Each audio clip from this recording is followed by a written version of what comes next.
जब भी हम माँ के बारे में बात करते हैं या शक्ति के बारे में बात करते हैं तो ये समझने की ज़रूरत है कि ये जो शक्ति है, जो माँ का रूप है, ये है डिवाइन फेमिनिन और ये हम सब में एग्जिस्ट करती है। जब भी हम डिवाइन फेमिनिन की बात करते हैं या जब भी हम शक्ति के बारे में बात करते हैं तो हम बात कर रहे होते हैं कि कैसे हमारे अंदर की एक साइकिल या हमारे अंदर की जो एक जर्नी है उसका ग्रोथ होता है। वहीं जब हम एक डिवाइन मस्कुलिन की बात करते हैं तो हम बात करते हैं कि कैसे कंप्लीट जो ह्यूमन एवोल्यूशन है या जो ह्यूमन नेचर है या जो एक हम मनुष्य का जो आगे बढ़ना हुआ है वो कैसे हुआ है। जो हमारी अभी नवरात्रि चल रही है, जो 9 दिन का त्यौहार आ रहा है, जब हम इसकी बात करते हैं तब हम इसमें माँ के 9 रूपों की पूजा करते हैं, जिसमें हम 9 रूपों की अगर बात करें तो माँ का एक एक रूप माँ के हमारी जो बॉडी है उसके एक एक चक्रा को बिलोंग करता है।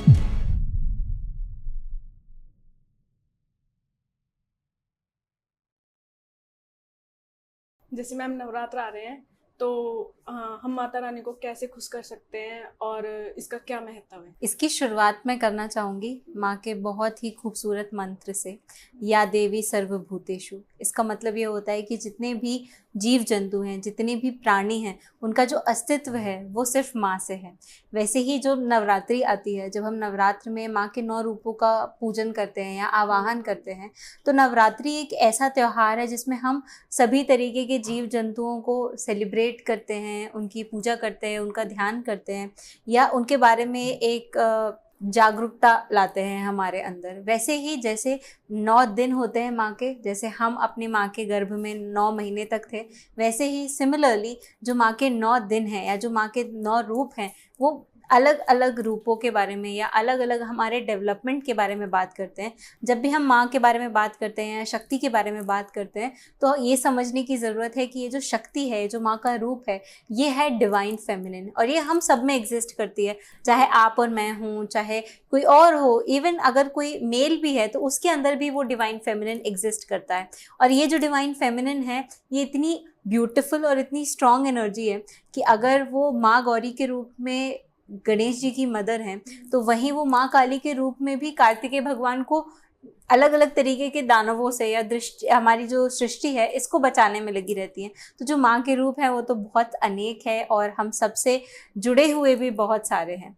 जब भी हम डिवाइन फेमिनिन की बात करते हैं या जब भी हम शक्ति के बारे में बात करते हैं तो हम बात कर रहे होते हैं कि कैसे हमारे अंदर की एक साइकिल या हमारे अंदर की जो एक जर्नी है उसका ग्रोथ होता है। वहीं जब हम एक डिवाइन मस्कुलिन की बात करते हैं तो हम बात करते हैं कि कैसे कंप्लीट जो ह्यूमन एवोल्यूशन है या जो ह्यूमन नेचर है या जो एक हम मनुष्य का जो आगे बढ़ना हुआ है वो कैसे हुआ है, वो हो गया हमारा डिवाइन मस्कुलिन। और जब हम बात करते हैं कि एज एन इंडिविजुअल हम अपने स्तर पर कितना आगे बढ़े, हमने कितने अलग अलग रूप देखे, जैसे हम पैदा होते हैं तो बच्चे के रूप में, फिर हम भी किसी के भाई बहन बनते हैं, फिर हम भी किसी के बच्चे होते हैं, फिर किसी से हमारी शादी होती है तो हमारी एक नई फैमिली चालू होती है। तो ये सब हमारी इंडिविजुअल ग्रोथ है। जब भी हम शक्ति के बारे में बात करते हैं तो वो बात करती है हमारी अंदर की जर्नी के बारे में, हमारी इंडिविजुअल ग्रोथ के बारे में। हमारी जो चेतना होती है वो 3 प्रकार की होती है, तमोगुण, रजोगुण और उसके अलावा हमारी सतोगुण। ये जो 3 गुण हैं, ये जो हमारे नेचर है जो हमारा, ये जब हम माँ के 9 रूपों के बारे में या माँ के 9 दिनों के बारे में बात करते हैं तो जो शुरू के 3 दिन होते हैं वो तमोगुण को बताते हैं, जो बीच के 3 दिन होते हैं वो समोगुण को बताते हैं और बाकी के 3 दिन। अब अगर नवरात्रों की बात करूं तो 2 तरीके के नवरात्र होते हैं। एक तो होता है जो अभी हमारा नवरात्रि चल रहा है हम इसे मनाते हैं, जिसे हम चैत्र नवरात्रि भी कहते हैं, और एक होता है गुप्त नवरात्रि। जब हम गुप्त नवरात्रि की बात करते हैं तब हम 10 महाविद्याओं के बारे में बात करते हैं। वो माँ के तंत्र मंत्र वाला जो रूप है उससे हम कनेक्ट करते हैं। नहीं, जब हम जो हमारी अभी नवरात्रि चल रही है, जो 9 दिन का त्यौहार आ रहा है, जब हम इसकी बात करते हैं तब हम इसमें माँ के 9 रूपों की पूजा करते हैं, जिसमें हम 9 रूपों की अगर बात करें तो माँ का एक एक रूप माँ के हमारी जो बॉडी है उसके एक एक चक्रा को बिलोंग करता है। अगर मैं माँ के पहले रूप के बारे में बात करूं तो माँ का जो पहला रूप है वो है माँ शैलपुत्री। मैं सच में चाहती हूँ कि सब लोग इसके नाम पर फोकस करें, पुत्री, शैलपुत्री, मतलब कि वो किसी की डॉटर है, किसी की पुत्री है। तो शैल का जो मतलब है वो अगर मैं इंग्लिश में बोलूँ तो वो मतलब होता है माउंटेन, डॉटर ऑफ माउंटेन्स। जो शैलपुत्री के रूप में माँ का रूप है, उसमें वो एक डॉटर की तरह है, एक चाइल्ड की तरह है। जैसे हमारा जब जन्म होता है तो हम लोगों की खुद की कोई आइडेंटिटी नहीं होती, हम हमेशा कहते हैं कि इनका बेटा है, इनकी बेटी है। सिमिलरली जो माँ का पहला रूप है माँ शैलपुत्री, उसके बारे में अगर मैं बात करूँ तो वो एक ऐसा रूप है जिसको हम कनेक्ट कर सकते हैं किसी न्यू बॉर्न बेबी के साथ। और वहीं हमारे जो लाइफ का सबसे मूल चक्र होता है, मूलधार चक्र होता है, यानी कि हमारा जो रूट चक्र होता है या हमारी लाइफ का जो बेस होता है वो कनेक्टेड होता है। तो जब भी हम माँ शैलपुत्री के बारे में बात करते हैं वो जुड़ी हुई होती है हमारे रूट चक्र से। माँ का जो पहला रूप है जिसके बारे में हमने जाना, माँ शैलपुत्री, अगर आप इनकी फोटो देखेंगे कभी भी या अभी अगर स्क्रीन पे भी आ रही होगी, तो जब भी हम माँ शैलपुत्री के बारे में बात करते हैं तो जो उनका रूप है वो इतना चंचल या ये कह लीजिए एकदम बिल्कुल ट्रांसपेरेंट वैसा रूप है। तो इनको जो भोग भी चढ़ाया जाता है, जो भी हम इनको प्रसाद चढ़ाते हैं, वो भी हम कोशिश करते हैं कि हम सफ़ेद रंग में चढ़ाएं। तो जो पहला दिन है नवरात्रि का माँ शैलपुत्री, जिसमें हमें अपने रूट चक्रा पे काम करना चाहिए, माँ से कनेक्ट करना चाहिए। इस दिन लोग अपने घर में घट स्थापना भी करते हैं, जिस दिन हम माँ को एज अ बुलाते हैं या माँ का आवाहन करते हैं। इस दिन हम माँ को सफ़ेद रंग की बनी हुई कोई भी मिठाई चढ़ा सकते हैं। उसके अलावा हम माँ का जो माँ शैलपुत्री का जो मंत्र है उसका भी उच्चारण कर सकते हैं या उससे भी हम माँ का आवाहन कर सकते हैं। इस दिन हमको एज अ कॉन्शियसनेस, अगर आप ऐसे इंसान हैं जो रिलीजन में नहीं मानते या आप अगर एक ऐसे इंसान हैं जो बहुत ज़्यादा पूजा पाठ नहीं करते, फिर भी आज के दिन जो पहला दिन है नवरात्रि का, उस दिन आपको अपने रूट चक्रा का मेडिटेशन ज़रूर करना चाहिए। जब आप अपने रूट चक्रा पे फोकस करते हैं, जब आप अपने रूट चक्रा को हील करते हैं, तो ना ही सिर्फ आप अपने एंसेस्टर से जुड़ते हैं, उनकी एंसेस्टर लीनियज को हील करते हैं, बल्कि आप अपने अंदर का जो बेस है, जो हमारी लाइफ का जो बेस है, उसको भी मोर स्ट्रॉन्ग करते हैं और स्टेबल करते हैं। दूसरे दिन पर जब हम आते हैं नवरात्रि के, तो उस दिन हम पूजा करते हैं माँ ब्रह्मचारिणी की। इनके भी अगर हम नाम को देखें तो ब्रह्मचार्य आता है। तो ब्रह्मचार्य का मतलब क्या होता है? जैसे हम जब बड़े होते हैं, हम स्कूल जाना चालू करते हैं, तो हमें नहीं पता होता कि EMI कहाँ से जाएगी, हमें नहीं पता होता कि शादी करनी है या नहीं करनी है। तो ये जो एक टाइम होता है हमारी लाइफ में जब हम स्कूल जा रहे होते हैं, हमें एक नॉलेज को पाने की, या अगर आप अपने घर में भी किसी बच्चे को देखेंगे जो अभी नया नया स्कूल जाने लगा है या अभी बोलना सीखा है, तो वो हर चीज़ को लेकर के पूछता है कि ये क्या रखा है, वो क्या रखा। एक जिज्ञासा होती है, एक नॉलेज गैदर करने की एक कैपेसिटी बहुत हाई होती है हमारी उस वक्त। तो जो माँ का दूसरा रूप है यानी कि माँ ब्रह्मचारिणी, ये बताता है कि हमें ब्रह्मचार्य का पालन करना चाहिए या हमें नॉलेज की तरफ बढ़ना चाहिए। अगर आप माँ ब्रह्मचारिणी का रूप भी देखेंगे तो उसमें माँ ने एक हाथ में माला और एक हाथ में कमंडल पकड़ा हुआ है, कोई अस्त्र नहीं है, एकदम काम एंड कंपोज्ड साधना, ब्रह्मचार्य का पालन करना, वैसी वाली ज़्यादा एनर्जी है। जब भी हम माँ ब्रह्मचारिणी के साथ कनेक्ट करते हैं या जब भी हम माँ ब्रह्मचारिणी की पूजा करते हैं, तो हम उन्हें भोग में कोई भी शक्कर या कोई भी मीठा चढ़ा सकते हैं। स्पेसिफिकली अगर आप शक्कर चढ़ाएंगे तो वो एक बेस्ट भोग होता है माँ को चढ़ाने के लिए। जो माँ ब्रह्मचारिणी का जो रूप है, उसमें हमारे, अगर मैं चक्राओं के तरीके से बात करूँ, तो हमारा जो सेक्रल चक्रा होता है वो कनेक्टेड होता है। जो हमारा सेक्रल चक्रा होता है, ये एक ऐसा स्थान है जहाँ पे हम अपनी लाइफ में सबसे ज़्यादा गिल्ट, शेम, फियर, हमारे पास्ट में जितनी मेमोरीज हैं, सबको हम स्टोर करके रखते हैं। अगर आप नोटिस करेंगे किसी भी इंसान को जिसकी लोअर बॉडी थोड़ी हैवी है, और अगर आप उस इंसान के साथ थोड़ी देर बात करेंगे, उसके साथ बैठेंगे, पक्का उस इंसान को कोई चाइल्डहुड ट्रॉमा होगा। जो हमारी बॉडी है उसमें जो भी ट्रॉमा होते हैं, जो भी गिल्ट शेम होता है, वो हम अपनी लोअर बॉडी में स्टोर करते हैं। जब भी आप किसी ऑरा अगर अपना स्कैन कराएंगे और अगर आपके लोअर चक्रा जो है नीचे से ब्लॉक्ड है, मतलब आप अपनी लाइफ में अपने आप को बहुत ज़्यादा कंपेयर करते हैं या अपने लाइफ में बहुत ज़्यादा गिल्ट और शेम लेकर बैठे हुए हैं। तो जब भी हम माँ ब्रह्मचारिणी से कनेक्ट करते हैं तो ये बात करता है कि किसी चीज़ के बारे में नए तरीके से जानना, नए तरीके से उसके बाद और नॉलेज बढ़ाना अपनी लाइफ में, और एक ब्रह्मचार्य का पालन करना जिसमें आपका सारा ध्यान सिर्फ और सिर्फ ज्ञान प्राप्ति में है। अब बात करते हैं माँ के तीसरे रूप की, जो है माँ चंद्र घंटा। चंद्र घंटा जो रूप है माँ का, उसको हम बहुत आसानी से कनेक्ट कर सकते हैं उस रूप से, जैसे हम अपनी लाइफ में जब कॉलेज जाने लगते हैं, है ना, तो हम जब कॉलेज जाते हैं तो हमको लगता है कि यार इसके पास ये गाड़ी है, मेरे पास भी होनी चाहिए यार, मेरे को भी अपनी सैलरी होनी चाहिए, मुझे भी अपने पेरेंट्स के लिए कुछ करना है, या कोई लड़का पसंद आया, कोई लड़की पसंद आई, तो हम सोचते हैं कि यार एक दिन मैं भी शादी करूँगा। या हमारी लाइफ में एक रिस्पॉन्सिबिलिटीज़ को लेकर के अवेयरनेस बढ़ने लगती है। तो ये जो माँ चंद्रघंटा का रूप है, इसको हम ऐसे समझ सकते हैं कि जैसे कोई ग्रेजुएट स्टूडेंट है, अभी आपने इतनी सारी जिम्मेदारी अपने ऊपर ली नहीं है, बट आपको एहसास है कि आपके ऊपर इतनी सारी जिम्मेदारियां हैं। जब भी हम माँ चंद्रघंटा से कनेक्ट करते हैं तो उनको हम हमेशा भोग में या तो केसर की खीर, या तो आप नॉर्मल खीर भी चढ़ा सकते हैं, लेकिन अगर आप उसमें केसर ऐड करेंगे तो और अच्छा है, क्योंकि जो माँ चंद्रघंटा का रूप है उसमें जब कलर की बात की जाती है तो कहते हैं कि 3rd डे ऑफ नवरात्र में आपको येलो कलर पहनना चाहिए। तो आप जो भी भोग चढ़ा रहे हैं, आप जो भी कपड़े पहन रहे हैं, अगर आप उसको भी येलो कलर में रखेंगे तो आप और अच्छी तरीके से माँ से कनेक्ट हो पाएंगे। और ये जो माँ का रूप है वो हमारे सोलर प्लेक्सस से कनेक्टेड होता है। जब हम अपने सोलर प्लेक्सस की बात करते हैं तो सोलर प्लेक्सस एक ऐसा चक्रा है हमारी बॉडी में जो हमारे पेट पर स्थित होता है, पेट के पास स्थित होता है। इस चक्रा पे अगर देखा जाए तो जैसे हम खाना खाते हैं तो खाने को कहते हैं कॉम्प्लेक्स फूड। हमने खाना खाया, वो सारे हमारे डाइजेस्टिव एंजाइम से लेके पेट तक जब पहुंचता है तो पेट का काम होता है कि एसिड्स के थ्रू, रिफ्लक्स के थ्रू सारे कंपाउंड को सिंपलर फूड आइटम्स में या सिंपलर कंपाउंड में कन्वर्ट कर दे। ठीक है, तो जो अगर हम सेक्रल चक्रा की बात करें तो ये एक ऐसा स्थान है जहाँ से कॉम्प्लेक्स चीज़ सिंपलर हो रही है और सिंपलर चीज़ कॉम्प्लेक्स पे जा रही है। तो ये सोलर प्लेक्सस जो है हमारा, ये एक चक्रा ऐसा है जहाँ से लाइफ में ट्रांसफॉर्मेशन आता है। जैसे मैंने बोला कि आप अभी तक तो मम्मी पापा के साथ थे तो कोई स्ट्रेस नहीं था, एक लाइफ में एक रियलिटी से सामना हो रहा है, आपको जिम्मेदारियां समझ में आ रही है, तो आपकी लाइफ सिंपल से कॉम्प्लेक्स की तरफ जा रही है। That is your solar plexus. और यही माँ के तीसरे रूप यानी कि माँ चंद्रघंटा से कनेक्टेड होता है। अब बात करते हैं हम माँ के चौथे रूप के बारे में, जो कि है माँ कुष्मांडा। कुष्मांडा का जो अगर मैं इंग्लिश ट्रांसलेशन करूँ तो इसका मतलब होता है कॉस्मिक एग। जैसे कि हम एज अ वुमेन जब गर्भ धारण करते हैं या जब हम प्रेग्नेंट होते हैं तो जो हमारा वूम होता है उसमें हम एक लाइफ को जन्म दे रहे होते हैं, एक नई लाइफ उसमें पनप रही होती है।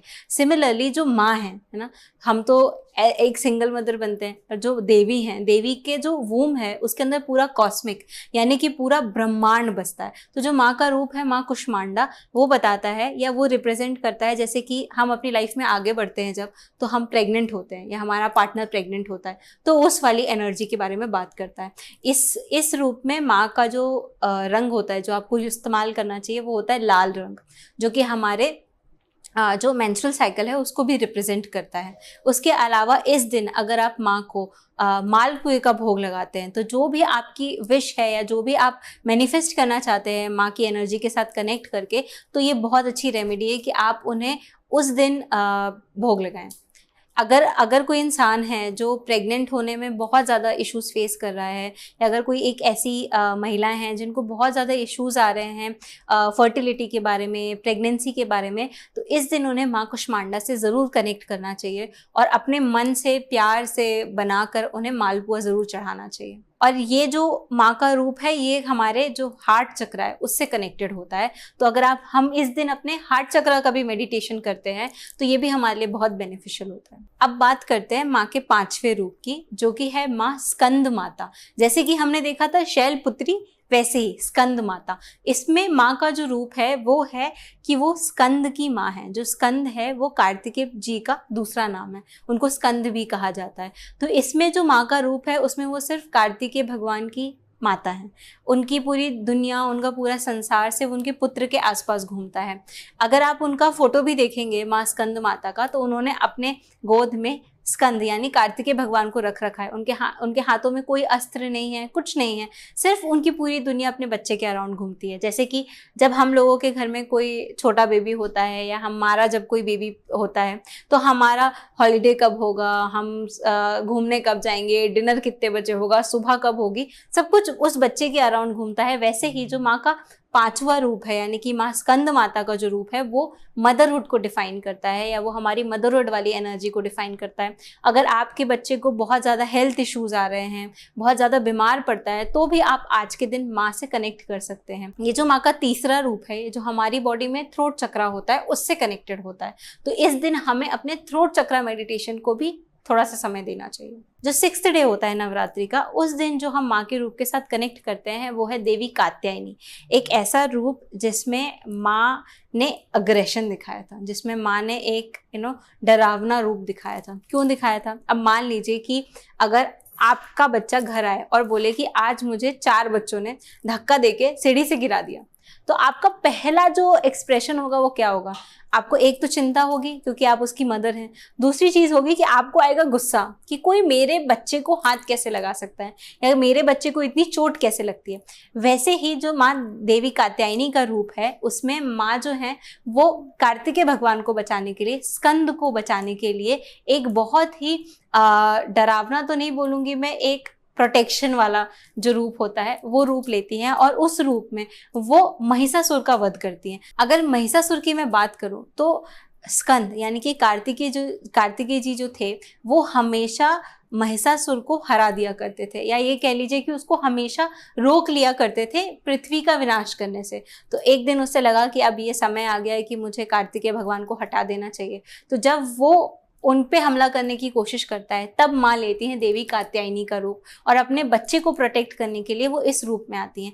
ये जो रूप है, इस रूप में माँ की खुली थी तीसरी आंख, और हम सब जानते हैं कि अगर शिव जी की तीसरी आंख खुल जाए तो क्या एनर्जी होती है, तो वो तो खुद शक्ति है। तो अगर शक्ति की तीसरी आंख खुल रही है, यानी कि किस लेवल ऑफ एनर्जी की हम बात कर रहे होंगे। अब ये तो बात हुई कि जब माँ के सिर्फ एक पुत्र के ऊपर हमला हुआ था। अब सोचिए, जो माँ कुष्मांडा के रूप में अपने वूम के अंदर, अपने अंदर पूरी कॉस्मिक यानी कि पूरा ब्रह्मांड रख सकती है, अगर उस ब्रह्मांड के ऊपर बात आएगी तो माँ कैसा क्रोध दिखाएंगी या कैसा रूप दिखाएंगी? वो है माँ का 7वां दिन, यानी 7th डे ऑफ नवरात्रि, यानी माँ का 7वां रूप, जो कि है माँ काल रात्रि। ऐसा रूप जिसको सुनकर हम सब थोड़ा डरते हैं या एक पल के लिए रुक जाते हैं कि अरे माँ काली के साथ जुड़ेंगे तो कहीं ये ना हो जाए, कहीं वो ना हो जाए, कहीं घर में लड़ाई ना हो जाए। पर जानने की जरूरत है कि माँ काल रात्रि का रूप उन्होंने लिया क्यों था। अब अगर माँ के 7वें रूप की जब हम बात कर रहे हैं तो हम सब डरते हैं माँ के रूप से कि माँ काली अरे मुंडों की माला पहनती है, तो वो किसके मुंड हैं या क्या नेचर है, क्यों वो इतना एग्रेसिव हुई थी, या क्यों उनका जो ये जो रूप है वो इतना डरावना लगता है। तो जो माँ काल रात्रि हैं, उनका काल रात्रि जो रात से भी ज्यादा काली हो, या जो काल से भी ज्यादा काली हो, काल मतलब कि मृत्यु, जो goddess of time and death हो, वो वाले रूप की बात हो रही है। तो जब माँ काल रात्रि जब उन्होंने रूप लिया था, तब उन्होंने वध किया था रक्त बीज का। रक्त बीज एक ऐसा दानव था जिसको जितनी बार माँ मारती थी, उसका बूंद खून का जो बूंद था वो जब जितनी बार पृथ्वी को छूता था वो एक नए दानव में बनकर बाहर आ जाता था। तो माँ ने कुछ नहीं किया, माँ ने उसका मुंड लिया, काटा, और उसका जो जितना भी रक्त था, जो भी खून था, वो उसे पी गई। इसीलिए माँ को माँ कालरात्रि कहते हैं, और उसी की ही मुंडों की माला पहन के माँ घूमती हैं। तो ये माँ का है तो बड़ा डरावना रूप, और सुन के लगता है कि नहीं, हमें शायद उनकी पूजा नहीं करनी चाहिए। बट अगर हम थोड़ा सा पीछे आके सोचें और इस नज़रिए से देखें कि माँ कभी भी उनका गलत नहीं चाहेंगी जो दिल से अच्छा है। माँ सिर्फ उनको मारती हैं या उनके लिए गुस्सा करती हैं जो किसी के साथ अन्याय कर रहा है, किसी के साथ गलत कर रहा है, या किसी को हानि पहुंचाना चाहता है। तो अगर आप उन लोगों में से हैं जो सच्चे मन से माँ से जुड़ना चाहते हैं, तो माँ कालरात्रि आपको हमेशा ही ब्लेस करेंगी और हमेशा ही आपको एक मदरली नेचर देंगी। लेकिन अगर आप सोचेंगे कि आप उनकी एनर्जीज का यूज कर लें, क्योंकि जो तंत्र विद्या है उसमें माँ कालरात्रि का सबसे ज्यादा यूज होता है, या ये कह लीजिए उनका सबसे ज्यादा आवाहन होता है। तो जरूरी नहीं है कि आप अगर ये सोच रहे हैं कि मैं सामने वाले का कुछ नुकसान करके अपना भला कर लूंगा, तो दैट इज नॉट पॉसिबल। तो फिर आपके लिए नवरात्रि नहीं है।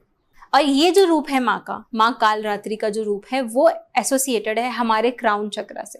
तो आप इमेजिन करिए कि अगर रूट चक्रा से लेकर के हमारा क्राउन चक्रा तक सब कुछ एक्टिवेट हो जाए, तो हम क्या लेवल की एनर्जीज को ट्रांसमिट कर सकते हैं, हम क्या नहीं मैनिफेस्ट कर सकते हैं। तो अगर इन 9 दिनों में अगर हम अपने 7 चक्रा पे फोकस करें, तो ना ही सिर्फ हम अपने आप को मौका दे रहे हैं माँ से जुड़ने का, बट हमारी एनर्जीज को भी एक ट्रांसफॉर्मेशन में ले जाने का हम मौका देते हैं खुद को। बट अब बात आती है कि ये तो हो गए 7 रूप और चक्रा तो खत्म हो गए, अब अष्टमी और नवमी का क्या? तो जो अष्टमी का दिन है, अष्टमी के दिन हम पूजा करते हैं महागौरी की। महागौरी गौरी इसलिए बोलते हैं क्योंकि वो एकदम, उनको आप देखेंगे तो उनका रूप एकदम गोरा है, एकदम खूबसूरत रूप है। और जब भी हम माँ गौरी की पूजा करते हैं तो हम कभी भी माँ गौरी को अकेले नहीं पूजते, वो हमेशा शिव परिवार के साथ होती है। आपने जब भी अपने घरों में भी देखा होगा तो गौरी माँ की जो फोटो है वो हमेशा शिव जी के साथ होती है, साथ में गणेश जी बैठे हैं, कार्तिकेय भगवान बैठे हैं, नंदी भी हैं, वो कैलाश पर रहती हैं। ये बहुत फैमिली ओरिएंटेड लाइफ को दिखाता है। जैसे कि हम जब हमारी फैमिली में इन्वॉल्व हो जाते हैं या हम अपनी फैमिली के साथ होते हैं तो कैसे हमारी पूरी दुनिया वहीं एसोसिएटेड होती है। और अब बारी आती है आखिरी रूप की, यानी कि आखिरी दिन की नवरात्रि की, जो कि है माँ सिद्धयात्री। सिद्धयात्री का मतलब जिसको हर चीज की, हर ज्ञान की सिद्धि प्राप्त हो। इसका सिंपल सा एग्जाम्पल हमारी दादी नानी, उनने हर रूप देखा है। वो किसी की डॉटर थी एज अ शैलपुत्री, उन्होंने भी किसी एक नए जीवन को जन्म दिया है कुष्मांडा की तरह। उसी तरह उनका भी पूरा जीवन स्कंद माता की तरह अपने बच्चों के अराउंड घूमा है। और उनमें भी एक पावर है कि अगर उनके बच्चों के ऊपर कभी कुछ बात आएगी तो वो हमेशा लड़ेंगी, वो हमेशा खड़ी रहेंगी।